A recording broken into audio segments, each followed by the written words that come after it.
चलिए, इस क्वेश्चन के अंदर आपको बताना है which of the following reaction will not result in the formation of carbon carbon bond. ठीक है, आपको यहाँ बताना है कौन सी ऐसी रिएक्शन है जिसके अंदर कार्बन कार्बन बॉन्ड का फॉर्मेशन नहीं होता है। ठीक है, मतलब कि यहाँ पे अगर हम रीमन की बात करें तो इस रिएक्शन के बारे में पता होना चाहिए, या कैंजरो रिएक्शन है, या वुड्स रिएक्शन है, या फ्रीडल-क्राफ्ट एसाइलेशन है। इन सारे रिएक्शंस में आपको बताना है कौन सी ऐसी रिएक्शन है जिसमें कार्बन कार्बन बॉन्ड का फॉर्मेशन नहीं होता है। ठीक है, तो रीमन रिएक्शन के बारे में जानते हैं। यहाँ पे क्या होता है बताइए, इस रिएक्शन के अंदर आपको पता है क्या होता है। यहाँ देखिए हम बता रहे हैं आपको, यहाँ पे अगर हम बोले हैं आपको, यहाँ फिनॉल के साथ अगर आप रिएक्शन कराते हैं किसके साथ, देखिए CH के साथ QH के प्रेजेंस में, तो पता है इनके साथ रिएक्शन होती है तो क्या बनता है, डाइक्लोरोकार्बन बनता है। और ये क्या है, इलेक्ट्रोफाइल, न्यूट्रल इलेक्ट्रोफाइल बनता है। ठीक है, और इसकी रिएक्शन जब इसके साथ होती है तो आपको क्या बनता है, आपको बनता है OH, और यहाँ पे आपको बनता है CHO। आर्थो प्रोडक्ट बन सकता है, और क्या बन सकता है, आपको पैरा बन सकता है, OH और यहाँ पे CHO यहाँ बन सकता है। ये दो प्रोडक्ट बनता है।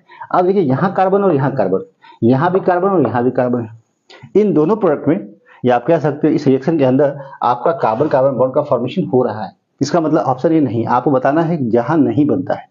कैंजरो रिएक्शन की बात करें तो कैंजरो रिएक्शन क्या होती है, HCHO की बात करें अगर, और यहाँ पे अगर HCHO की बात करें तो यहाँ पे क्या होता है, स्ट्रॉन्ग एसिड है ना, 50% अगर हम NaOH ले लें, ठीक है, बेस की बात करते हैं, तो आपको पता है यहाँ से जो माइनस होता है वो किसी पे भी रिएक्शन कर सकता है जहाँ पे अल्फा हाइड्रोजन हो, है ना।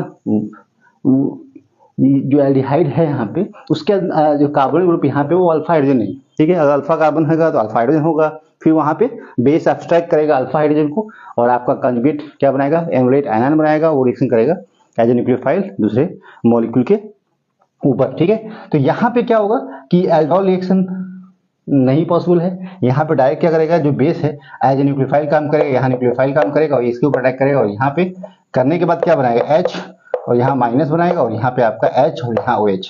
यहाँ पे आपका जो नेगेटिव चार्ज है इसके साथ क्या होगा, आपका दूसरा जो मॉलिक्यूल है यहाँ आएगा, और यहाँ से H माइनस शिफ्ट होकर यहाँ पे आता है, और रिएक्शन क्या देती है, यहाँ पे H, यहाँ O माइनस, और यहाँ पे सोडियम प्लस था यहाँ आ जाएगा, और यहाँ पे आपका H शिफ्ट होकर हाइड्राइड शिफ्ट हो, H माइनस आपका शिफ्ट होकर इस मॉलिक्यूल पे आया है, और पहले से यहाँ पे 2 H था, एक H आया है यहाँ से, एक H आपका पहले से था। तो आप देखिए यहाँ पे क्या बन गया, यहाँ पे हम बोल सकते हैं OH, अगर इसकी हाइड्रोलिसिस किया जाए ये OH बन जाएगा, और यहाँ पे देखिए क्या बनेगा, यहाँ पे आपको बनेगा H, और यहाँ पे CO, और यहाँ पे आपका O बनेगा, OH बनेगा। तो हम कह सकते हैं फाइनली आप ये सॉल्ट कह लीजिए, है ना, क्योंकि भाई बेसिक कंडीशन में रिएक्शन है तो आपका एसिड तो बनेगा, लेकिन एसिड बेस्ड रिएक्शन होगी सॉल्ट का फॉर्मेशन होगा। तो आप क्या कह सकते हो, नेगेटिव बन जाएगा, और यहाँ पे क्या बन जाएगा, अगर KOH लिया हो तो K बनेगा, अगर सोडियम लिया है तो आपको सोडियम मिलेगा। तो एक आपका एसिड बन सकता है और दूसरा आपका अल्कोहल बनेगा। अगर हम इसकी हाइड्रोलिसिस करा दें तो यहाँ पे आपका OH बनेगा, और दूसरा क्या बन जाएगा आपका, यहाँ आपका एसिड का फॉर्मेशन होगा। तो आप देख सकते हैं इस रिएक्शन के अंदर कहीं पे भी कार्बन कार्बन बॉन्ड का फॉर्मेशन नहीं हो रहा है। इसका मतलब है कि कैंजरो रिएक्शन के अंदर क्या होता है कि कार्बन कार्बन बॉन्ड का फॉर्मेशन नहीं होता। अच्छा, इन रिएक्शन के बारे में देख सकते हैं, वुड्स रिएक्शन क्या होती है पता है, 2 मोल ऑफ ORX होता है, ड्राई ईथर आपका होता है, ड्राई ईथर के प्रेजेंस में रिएक्शन होती है, और आपका सोडियम होता है, और क्या होता है भाई, यहाँ पे आपका RR बनता है, कार्बन का फ्री रेडिकल रिएक्शन होती है, और यहाँ पे कार्बन कार्बन बॉन्ड का फॉर्मेशन हो रहा है। ठीक है, अगर यहाँ पे बात करें फ्रीडल-क्राफ्ट की रिएक्शन बात करें, फ्रीडल-क्राफ्ट एसाइलेशन की बात करें, ठीक है, तो एसाइलेशन में क्या होता है, यहाँ पे एसाइलेशन में क्या होता है आपको पता है, बताइए, आपको पता है एसाइलेशन क्या होता है। यहाँ पे हम बेंजीन की बात करते हैं, बेंजीन है, ठीक है, और आपका क्या होता है, एल्युमिनियम को सॉरी आपका RX होता है, या यहाँ पे RCO और आपका X है, और यहाँ पे आप एल्युमिनियम क्लोराइड ले लीजिए।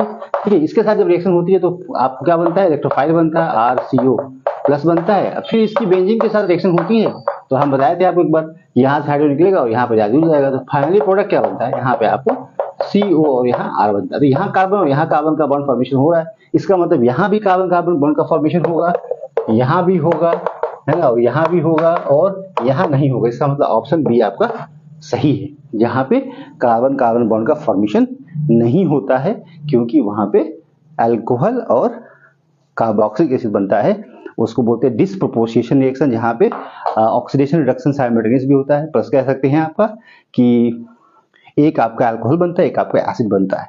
ठीक है, कर लेंगे।